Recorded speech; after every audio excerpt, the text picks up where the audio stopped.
and hyaluronic acid for hydrating the skin, boost of water lipids into the skin, and vitamin B3 for brightening.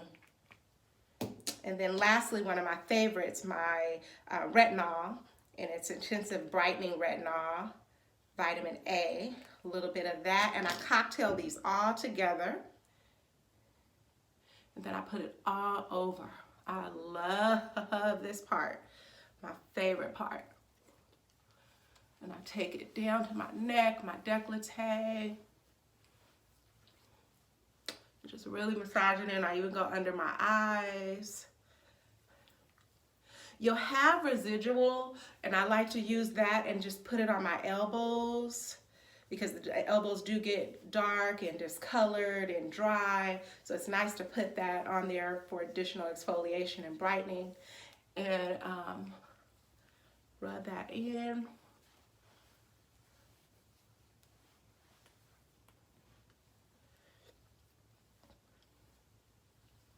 And then on the back of my hands, it's nice to treat those hands as well. Make sure that's in nice and well. And I even take my towel to fan dry in so I can get all that potency that the products will deliver, all the benefits that they deliver as well, but I want all the potency. You can buffer it down by putting your moisturizer on too quick, so really let that absorb into the skin. And thereafter, I have to bend down because I dropped my eye cream. Okay, I'm back. My eye cream. So I take a dab, and I love this eye cream, as I mentioned earlier this week. And try not to use, this is too much. Sometimes I squeeze out too much. That was my mistake. But you don't even need that much, like half of that, because a little bit goes a long way. And most eye creams come in little casings like this because you really don't need very much. But eye creams are really good for puffiness, for fine lines and wrinkles, to help brighten and tighten this area. This area breaks down faster than any area of the face. So I don't think for anyone, well, let me start that over. You're never too young to start eye cream. I think every girl should start, and that's not a totally true statement. You're never too young. I would probably say about 15 start, 14, 15 is a good age to start caring for the eyes. I do see young girls with even dry, fine lines around their eyes. So, you know, really care for the skin as early as possible. And if you're just starting, I mean, you know, you're never too late, but, you know, start. You know, it's really important to care for this eye. This, like I said, starts aging faster, the eye and the neck area. So you want to care for both. And you just tap, tap, dab, dab all over. And I just kind of swoop very gently, not too aggressive, because again, this area is very fragile. So just be very gentle. And these four fingers, this fourth finger, this is the weakest finger. So that's why you want to use it, because it won't allow you to put too much pressure. Okay, and then I follow in with my Clear Skin, my moisturizer. And I like to use a little bit more at night. And so I take it and I rub it all over. Now, after I shower, I do my face, and then I lotion my body. But I always do my face first. So when I lotion, that's what I use on my elbows.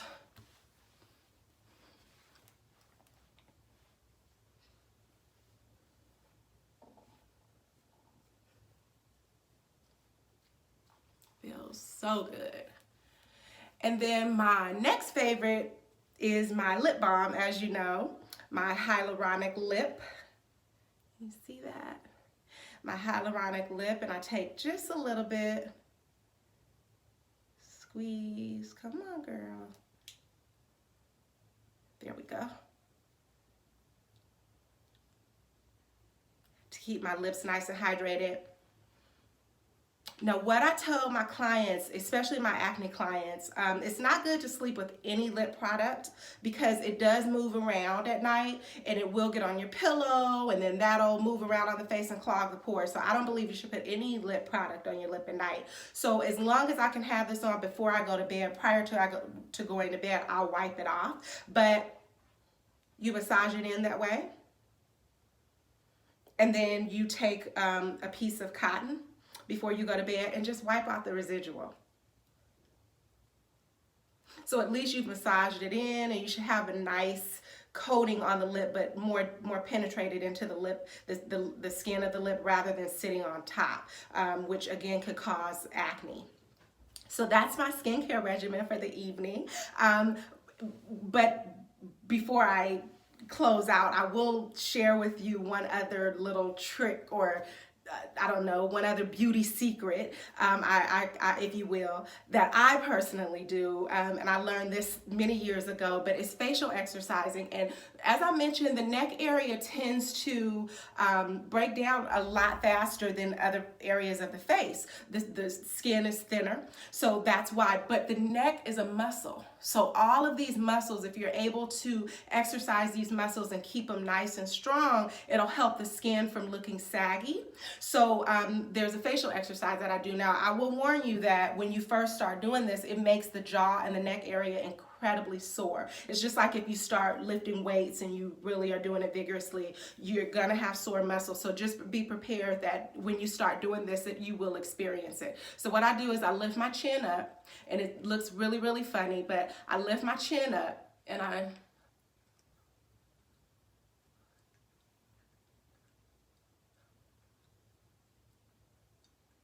and you can see the muscle here. And I go like so. I won't keep doing it because it looks absolutely crazy. But I just wanted to give you a visual of what I do. And it helps to strengthen this muscle and keep the skin as firm as possible. I mean, obviously, we can't completely stop the process of aging, but we can certainly do everything that we can to help with this process.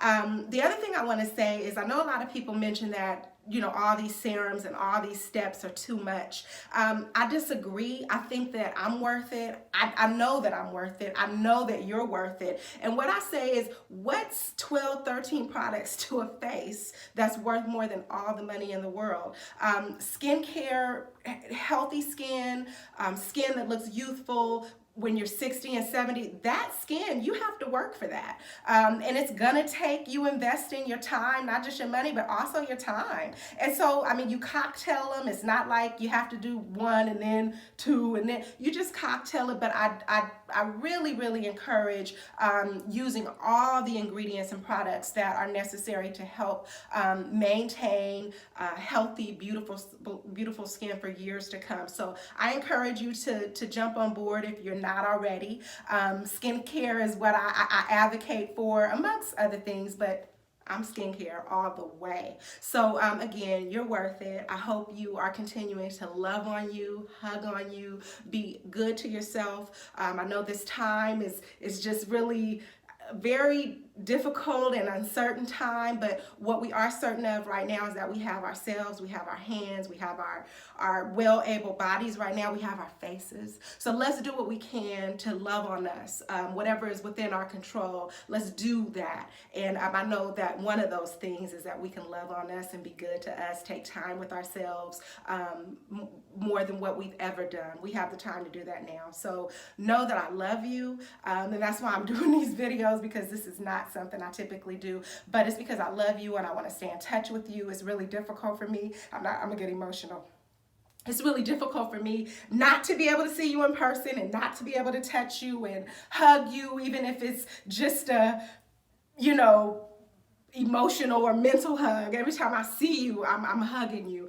So it's difficult for me not to see you, but I miss you, and I look forward to seeing you really, really soon. We're gonna get through this because we survivors, and we're gonna take care of our skin. And when I see you, your skin better look like you're taking care of it. I love you. Be well.